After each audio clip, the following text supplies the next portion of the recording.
Welcome to the second installment of Keone Exposed, which is where that is me, that is she, Keone, gets niggered on the inside and the out for your pleasure, hopefully.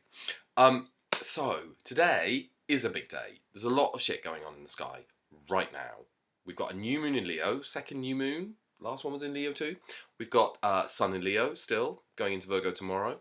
We've got the North Node in Leo, which is a whole thing about nodes, which I'm not going to go into now, but it's big. Basically means that for all of us right now, there's a lot of stepping up to be done. There's a lot of, okay, we've got to move forward on this, and we've got to come into our power, and we've got to step up and change shit.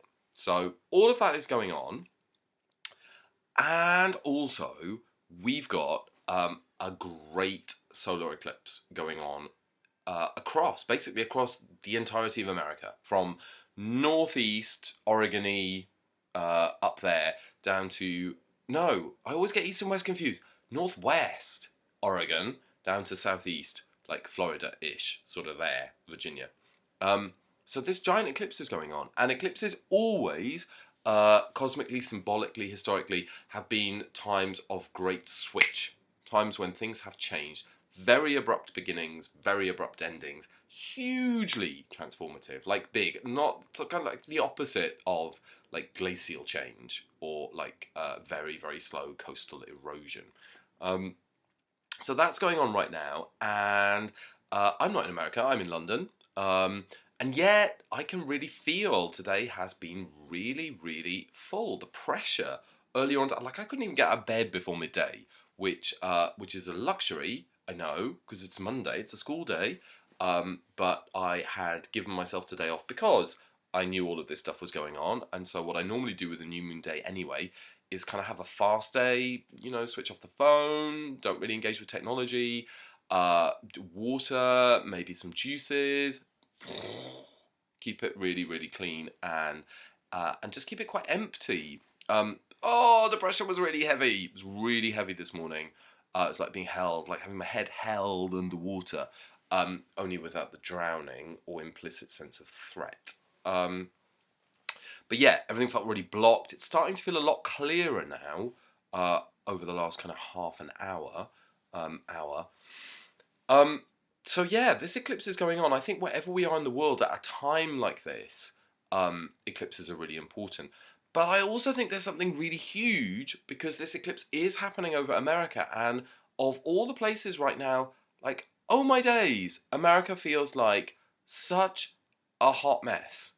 Like, it just feels like this kind of crazy time where you're kind of like, okay, I can no longer trust the police because you're just going around like killing brown people, and you've elected this comedy fascist, TV presenter, like so-called business person, as your president, who is essentially aligning himself with torch-waving, bald-bearded neo-Nazis. I am bald. I have a beard. I'm not a neo-Nazi. Just wanted to clear that up. So it feels like the fact this eclipse is going on in America is a real gift for all of us. It's a real gift, hopefully, for everyone in America and beyond, for us to get the clarity around this moment where darkness and light are brought together. Some of the wisdom that I've been getting from an amazing astrologer who I follow called Chani Nicholas is that we get more clarity than ever at the time of eclipse around our shadows, around the aspects of ourselves that don't serve us, the practices, the habits that we do that we kind of almost kind of slip into unconsciousness around and kind of just go, oh yeah, I'm just going to do this thing again that really doesn't help me. I certainly felt that today around a communication with someone where I was like, what? I don't know who you are. None of this engagement feels real. This is not helpful. Let's just end this communication. But also at the same time as being able to have insight into our shadow, I think also, and this is where the Leo stuff comes in, all this stepping up into brilliance, all this real kind of ownership of majesty and royalty, and kind of like, rah! I think that's going on too. So, I think the two things combined on a personal level is awesome. But I think there's something else going on here, and that is that at the moment there is so much anger and division that is being not only inculcated by people in positions of power, but also by the agencies of the mass media who want people to be angry. They absolutely want people to feel stirred up to fury, venom, hatred, and ultimately to division, ultimately to ripping apart. With things like Brexit and with things like the Trump election, what you see is that the split is really down the middle. And that for me is a core ingredient to civil war. Civil war which America had, civil war which Spain has had, which England has had, which has happened really everywhere on the planet. Wherever there are people, the potential for us to focus universally on what separates us from each other and what divides us is so constant. Like, it's always there. But there are times when the ability or the decision that we make to choose to follow that, to endorse it or to give it power, that becomes much bigger. And that feels like where things are at the moment. So, yeah. In the light of, for example, the riots in Charlottesville,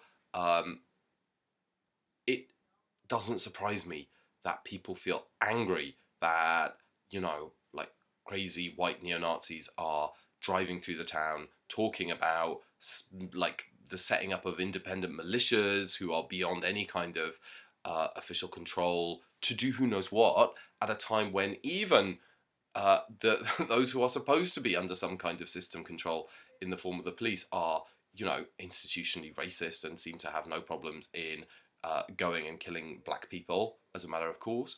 It is understandable that a response to that is direct anger and conflagration.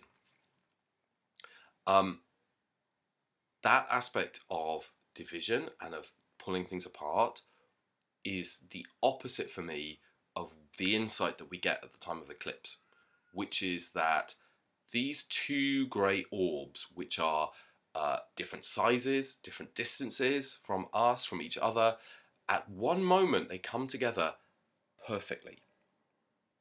Like, it's a complete match. It's like someone drew around two pennies, or even just got two pennies, and went, look. And that for me is powerful, symbolically, but also, I just think practically. Like, we have to put our attention now on where we come together, how we come together, what we can agree on. Anything that attempts to put the onus on the division, the separation, or the distinctions, that for me is just old paradigm stuff. That is just locking us down into something that we have had going on for thousands of years. Do I like Donald Trump as a person? I don't know him. I imagine that, like me, he's got his shit and he's got his magic. Am I happy that he is the president of America? I don't know. Personally, I wouldn't have voted for him. I didn't vote for Brexit. He is there, and I hope in all of my heart that his presence as that person in that position is one that is going to really, really help things somehow, in some way, possibly not directly, possibly very indirectly.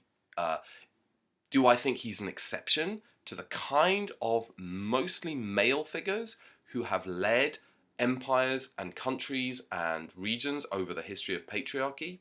Not at all. Not at all. I do not think that Henry VIII was a fucking first wave feminist. I do not think that Julius Caesar had very enlightened attitudes about race. No. I think that what we are witnessing now with someone like Donald Trump and with a whole host of figures is what my friend Maz talks about as the white writing on the whiteboard becoming black.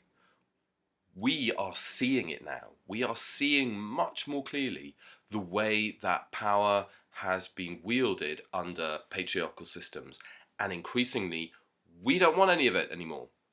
We see its flaws, we see how it doesn't help the wider collective. So yeah, let's bring about that change, let's shift that paradigm, but let's shift that paradigm on the basis that everyone, every being that is alive on this planet is part of a divinity, and we have to honor that.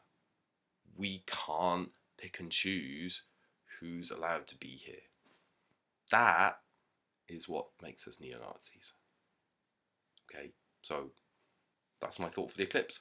Have a great eclipse. Have a brilliant time. I will return later. Okay.